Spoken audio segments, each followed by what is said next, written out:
Ibrahim Traore আফ্রিকার যুবক নামটা এই মুহূর্তে আন্তর্জাতিকভাবে অনেকটাই পরিচিত।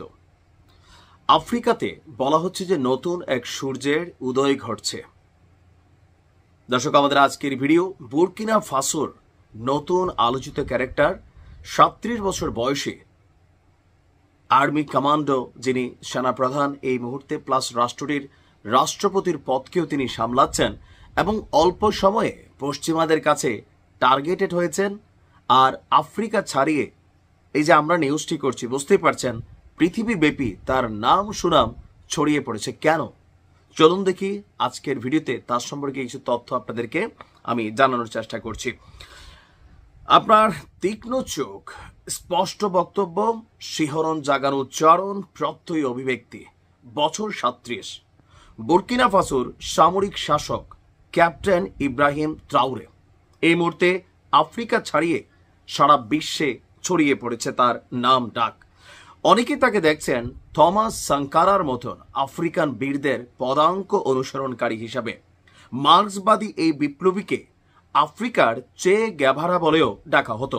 পশ্চিমা সাম্রাজ্যবাদ এবং নব্য উপনিবেশবাদের কবল থেকে জাতিকে মুক্ত করতে দৃঢ় প্রতিজ্ঞ যুবক ট্রাওরের মধ্যে বিপ্লবী চে গ্যাভারার ছায়া দেখতে পাচ্ছেন অনেকেই। ট্রাওরের ব্যাপক প্রভাব ছড়িয়ে পড়েছে আফ্রিকা মহাদেশ জুড়ে।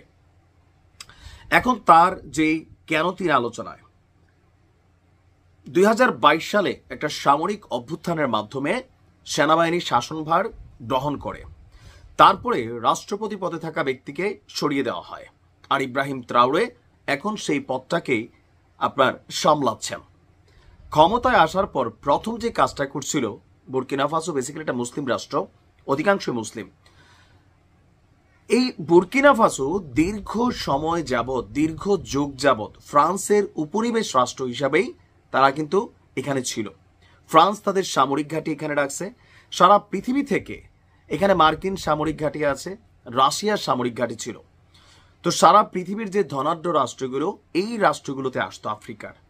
আপনি আশ্চর্য হবেন, বুর্কিনা ফাসোতে এই যে আজকের দিনে আমরা সোলার কার দেখতেছি বা ইলেকট্রিক কার দেখতেছি, এই যে দামি দামি ফোন দেখতেছি, এগুলোর যে মূল জিনিসটা আপনার টাইটেনিয়াম, তারপর হচ্ছে আরো লিথিয়াম, যেগুলো ব্যাটারির জন্য খুবই হাইলি কানেক্টেড, এরকম অতি মূল্যবান খনিজ ধাতু, স্বর্ণ, হীরা, এই সব কিছুর খনি হচ্ছে আফ্রিকার মধ্যে।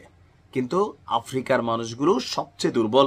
আর এই বক্তব্য যখন ট্রাওরে নতুনভাবে সামনে নিয়ে আসছেন, ক্ষমতা গ্রহণের পর ফ্রান্সকে সেনা হটাইতে বাধ্য করছে, রাশিয়ার সাথে কূটনৈতিকভাবে সম্পর্ক তৈরি করে ফেলছে, আমেরিকার সেনাবাহিনীকে এখান থেকে সরিয়ে নিতে বাধ্য করেছে। এরপর তার দেশে বিদেশিরা যদি ব্যবসা করতে আসে, তাহলে সরকারকে 15% মালিকানা দিতে হবে। কত শতাংশ? 15%। ইভেন যেই বিদেশি রাষ্ট্রগুলো এখানে খনি সহ বিভিন্ন কোম্পানি সেট আপ করবে, তাদেরকে এই জিনিসটা করতে হবে যে কোনটা আফ্রিকার এই জনগণকে শুধুমাত্র লেবার হিসাবে খাটানোর সুযোগ নেই। তার বক্তব্য, প্রযুক্তি থেকে শুরু করে যে জিনিসগুলো, কোম্পানির মেইনটেনেন্স, ব্যবস্থাপনা, সেই সকল কিছুতে তার দেশের জনগণকে কাজে লাগাতে হবে, যেন ভবিষ্যতে এই কোম্পানিগুলো তার দেশের জনগণ নিজেরাই রান করতে পারে। আপনি দেখছেন ইভেন ইতিহাসে প্রথমবারের মতন সেনাবাহিনীর তত্ত্বাবধানে গোল্ড রিফাইনারি একটা প্রতিষ্ঠান তারা তৈরি করেছে।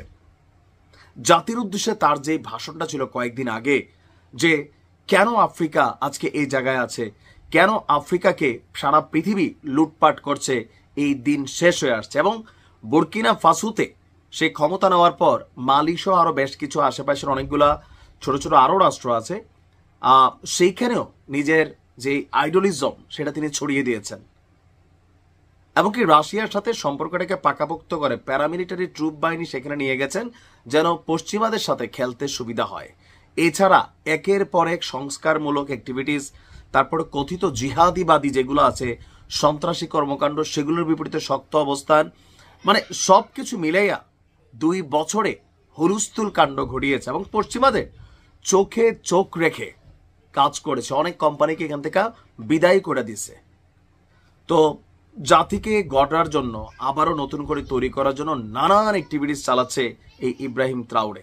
তাকে নিয়ে ভিডিও করতে গেলে লম্বা সময় লাগবে, পরবর্তী সময় আরও একটা ভিডিও দিব। ত্রাওরের জন্য বেস্ট অফ লাক।